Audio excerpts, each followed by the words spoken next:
Greetings, and welcome to Call of Cthulhu, the official adaptation of Chaosium's tabletop RPG from Focus Home Interactive and Cyanide Studio. This is you, Edward Pierce, war veteran, private investigator, struggling alcoholic. You come to the near-forgotten Darkwater Island to look into the deaths of the Hawkins family after an inferno engulfed their stately home. Well, here we are, Hawkins Mansion.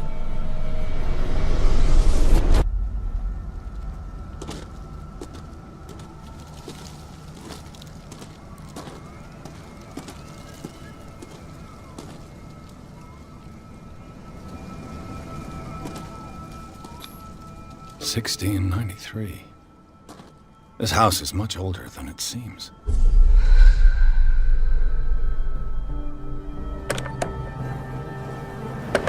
Whoa! Whoa! You were trying to force the door, you nosy prick! Easy, sir, all right? Put down the axe. You know what we do with rubble like you? We gut them. Dump them into the ocean. Whoa! You're Mr. Winchester. Lower that axe. Let's talk calmly. I'll show you how we have it out on Darkwater. The encounter with groundskeeper Winchester can be resolved in a number of ways. Intimidation, subterfuge, good old-fashioned sneaking, it's your choice. Your skills will determine your fate and are improved throughout your journey. Dead to rest in peace. Follow me. I know the place. Incidental details will tie into your understanding of what happened to the Hawkins family, and the story of the island as a whole. Your skills will determine how much knowledge you can glean from a painting, a book, or a ritual circle. The Last Supper of the Hawkins. What does this tell me?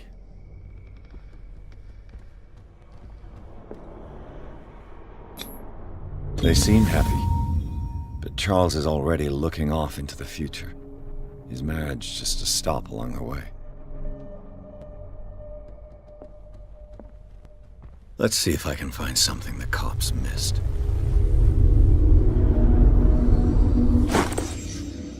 They had a fight. Pierce is not a magical being, but he is extremely perceptive, and a great investigator. Did Sarah Hawkins lose one of her shoes? How? The child's corpse left a trace. During these reconstruction scenes, you find clues to quite literally build a picture of what happened. Did someone escape the fire? The more clues you find, the more you will know heading into conversations and other situations in the future. If the painting I found on the docks really came from here, how come it didn't burn? Of course, in Call of Cthulhu, knowledge has a price, and blissful ignorance is sometimes preferable. The more you discover, the closer you come to truth, the further you push your sanity to the brink and risk the abyss of madness.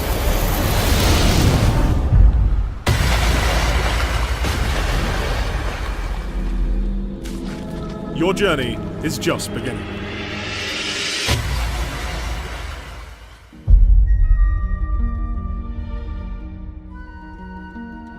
So, Chaosium takes a very rich universe of Lovecraft, with cosmic horrors, ancient gods, and they make this pen and paper RPG.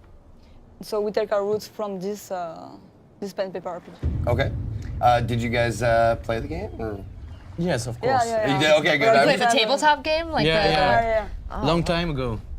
That's pretty impressive. I know a lot of these games are so popular, tabletop coming back, and to bring this art and to bring this setting and to bring it so alive is such a treat for fans of Cthulhu and Lovecraft. Thanks, Stranger Things. Right? Yeah, I guess we can attribute them. I was going to say Matt Mercer and all the wonderful work the D&D community is doing. Shout out Anna Prosser. But the setting of Lovecraft is so important to his storytelling. Can you tell us a little bit about where the game is set, and is it northeast of the United States? Yes, sure. You want to go? Yes. So the story takes place on a remote island named Darkwater. You will play as Edward Pierce, a private investigator from Boston in the early 20s. So the story starts like a normal Lovecraft story.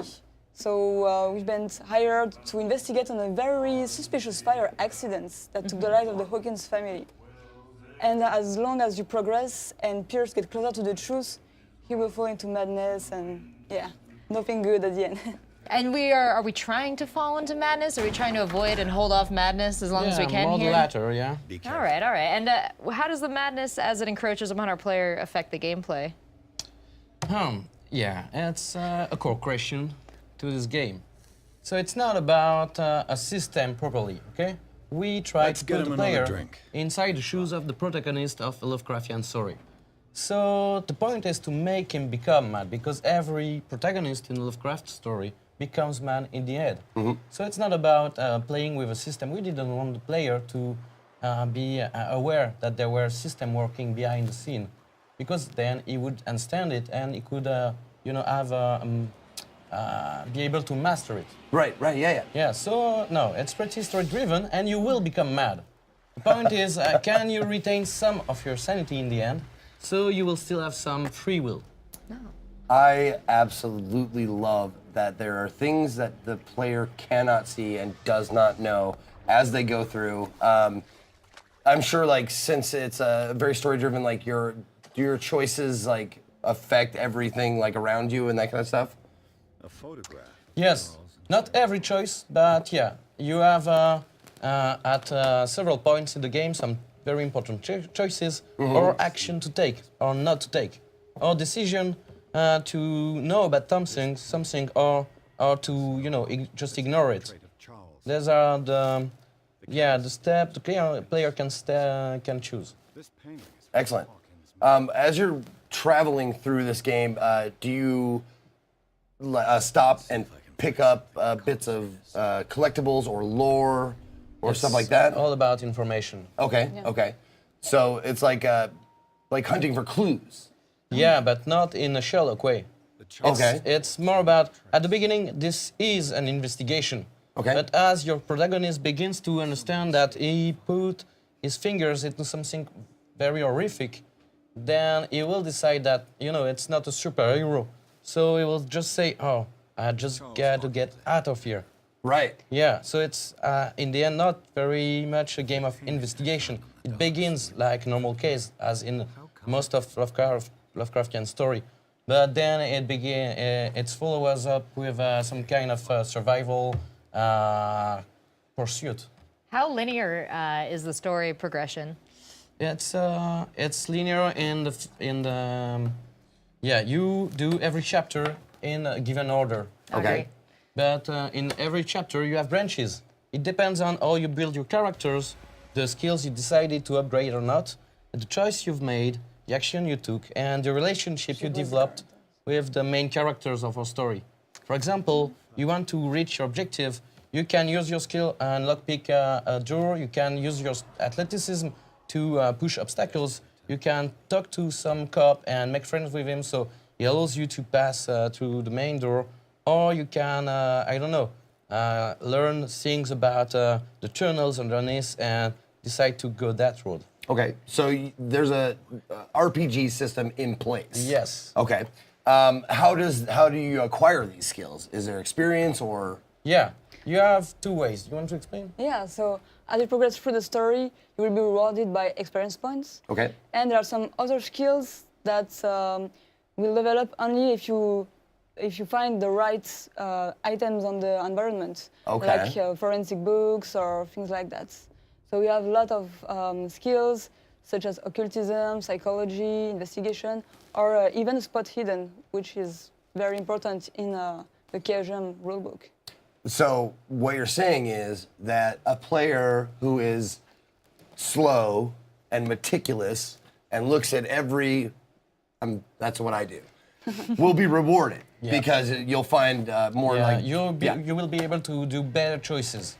Okay. So as a coward who is afraid of facing fears and will always make the safest choice to get through the place quickest, am I still going to be able to It depends. move forward in this game? Yeah, of course you will be, but some possibilities will close because you didn't act directly. Sometimes you have to act fast, decide fast, and it will be a matter of guts and quickness.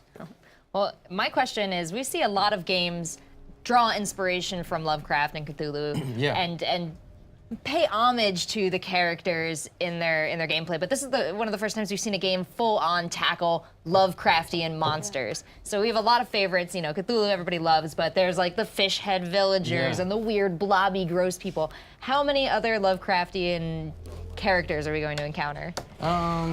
It's hard to tell without spoiling the game. Okay. That's fair. So we will encounter some of the creatures of the meadows.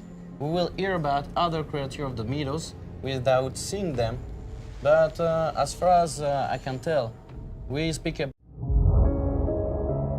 The most merciful thing in the world is the inability of the human mind to correlate all its contents. We live on a placid island of ignorance in the midst of black seas of infinity. And it was not meant that we should voyage far. Madness is not a curse. With 5 feeble senses, we pretend to comprehend the boundlessly complex cosmos. I have seen the dark universe yawning. The gods pity the man who in his carelessness can remain sane to the hideous end. Sanity is a curse. Madness offers the only freedom.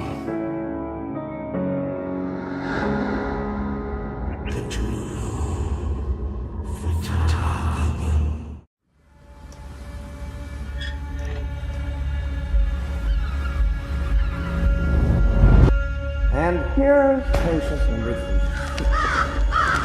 3. See, Margaret, from the way his hands are trembling, the subject's brain is still functioning, in spite of the posting of his pen.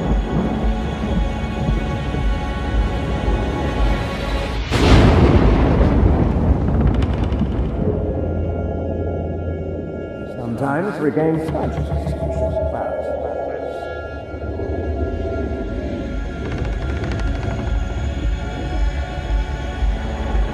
And sink back into sleep. Hey, you! Stop right there! Come on, come back here!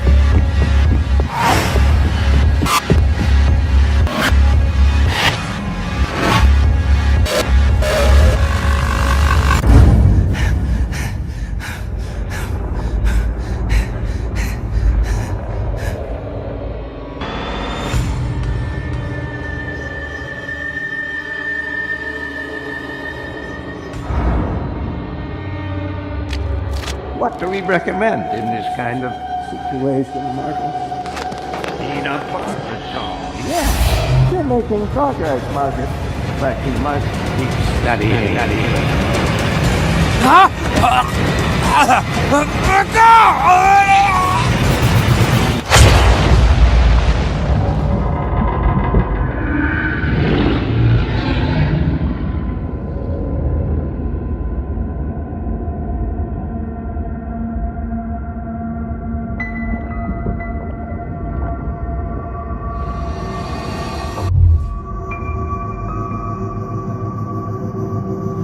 Mr. Pierce.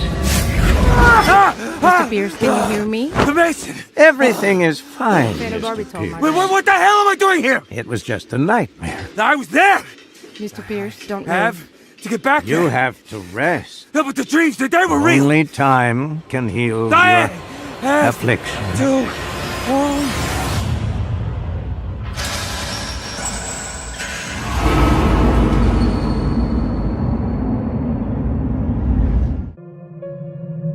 My beloved son, he's...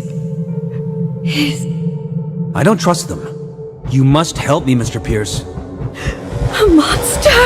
Are you sure these paintings were hers? This creature is an insult to God. Cast it back into the sea. They are not in the spaces we know, but in between them. Dozens of dead whales floating belly up with unexplained lacerations. That's what I heard.